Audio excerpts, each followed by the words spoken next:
Hello friends, मैं वीरू चौहान, संयम UPSC में आपका स्वागत है।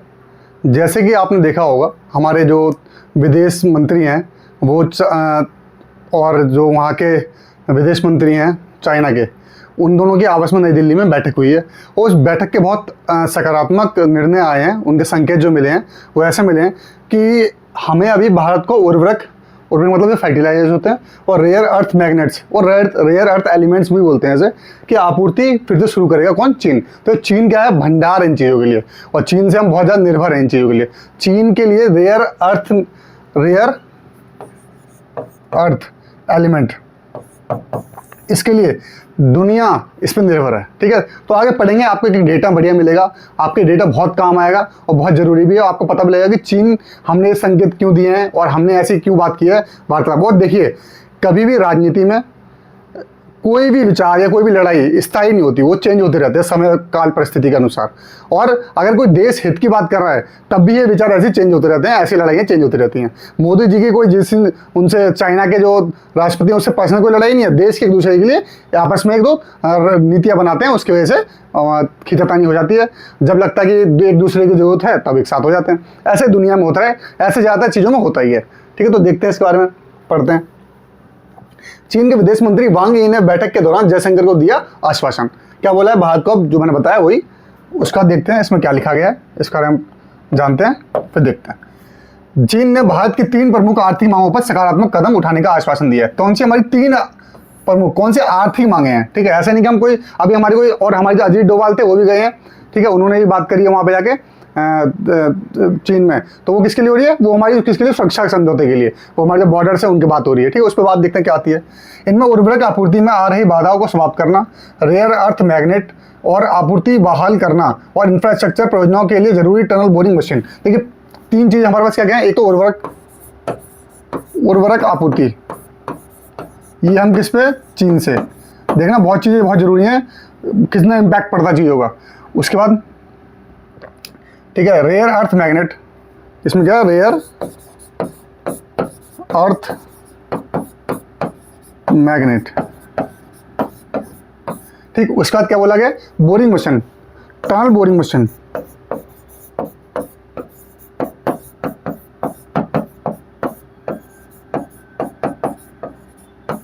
ठीक, टनल बोरिंग मशीन, ये होंगी 3 चीज़ें। अब देखो 3 चीज़ों का क्या क्या हम पे असर पड़ेगा, इसको जानते हैं, देखते हैं। देखिए उर्वरक जो आपूर्ति है वो हमारी किस रिलेटेड है? किसानों से। ठीक, ये बहुत बड़ा हमारा एक वर्ग है हमारे देश का, किसानों पे मुद्दा ये पड़। उसका रेयर अर्थ मैग्नेट जो है हमारी किस पे है? टेक्नोलॉजीज पे, जो भी AI वगैरह है ना, इसमें बहुत जरूरी होता है, इसको चाहिए होता है। और टनल बोरिंग मशीन किससे हमारा जरूरी है? इंफ्रास्ट्रक्चर से।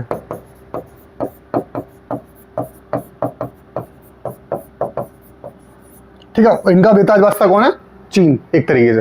तो अब समझिए हमने क्यों बात करी है। और तीनों चीज़ें, चाहे किसान हो, चाहे वो टेक्नोलॉजी AI हो, चाहे वो इंफ्रास्ट्रक्चर हो, हमें तीनों की जरूरत है और तीनों हम काम कर रहे हैं और बहुत बढ़िया काम कर रहे हैं। तो इसलिए हमें रुकावट ना हो, इसलिए बात की गई है। आगे देखते हैं इसके बारे में। उसके बाद क्या क्या बात की? बोरिंग मशीन, ये सब बात होगी। यह आश्वासन चीन के विदेश मंत्री वांग यी ने सोमवार को भारत के विदेश मंत्री जयशंकर को दिया। दोनों विदेश मंत्रियों की अगुवाई में भारत में चीन की बैठक नई दिल्ली में हुई थी। इस बैठक में दोनों देशों के बीच आर्थिक सहयोग को बढ़ाने का चर्चा की गई।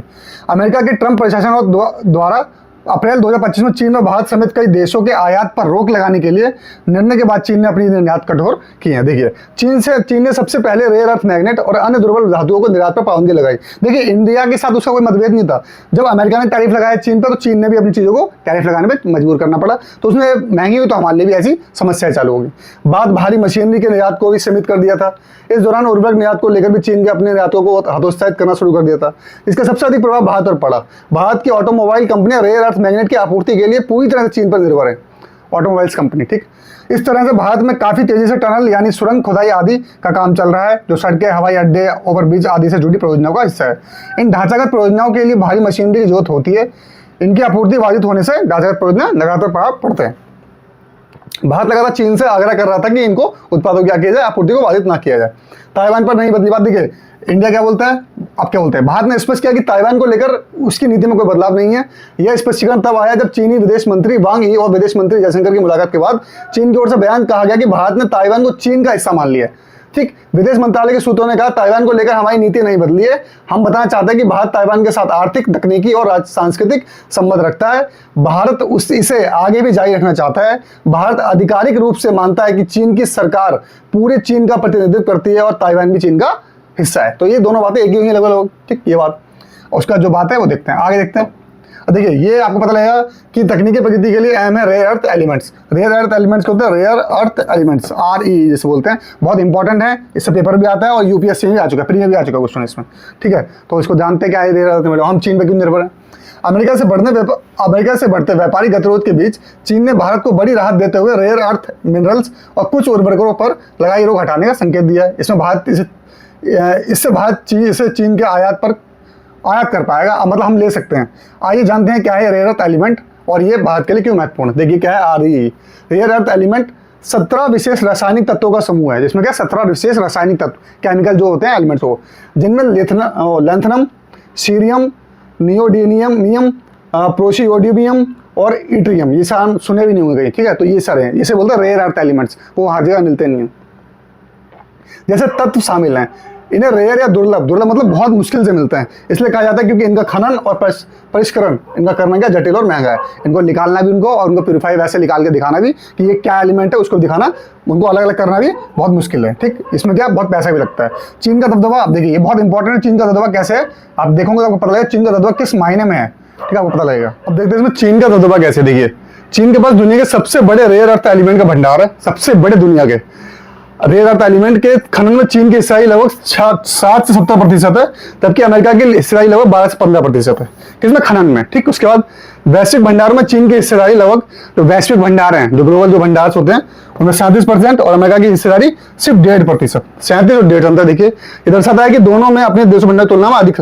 देखिए, इंडिया के पास खनन ज्यादा है, क्यों, अमेरिका की तुलना में ज्यादा है, पर हम इससे क्या करते हैं, इसको हम निकाल नहीं पाते हैं, ठीक है। इसका हम क्या नहीं कर पाते, परिष्करण नहीं कर पाते और इसका खनन हम नहीं कर पाते। हमारे पास क्या है, ज्यादा है क्या एलिमेंट्स, रेयर अर्थ एलिमेंट ज्यादा है, पर हम क्या करते हैं, हमारे पास वो टेक्निक्स नहीं है जिससे हम उनका खनन कर सकें और परिष्कृत कर सकें, उनको अलग कर सकें। RE का उपयोग, इनका उपयोग सभी आधुनिक तकनीकी नवाचारों में किया जाता है, जैसे आर्टिफिशियल इंटेलिजेंस, रोबोटिक्स, अंतरिक्ष अन्वेषण, स्वच्छ ऊर्जा प्रौद्योगिकरण, रॉकेट विज्ञान, ये उपभोक्ता इलेक्ट्रॉनिक्स, इलेक्ट्रॉनिक वाहन, EV, विमान इंजन, चिकित्सा उपकरण, तेल शोधन और सैन्य अनुप्रयोगों में महत्वपूर्ण भूमिका निभाते हैं, जो वैश्विक सकल घरेलू उत्पाद और तकनीकी प्रगति में योगदान देते हैं।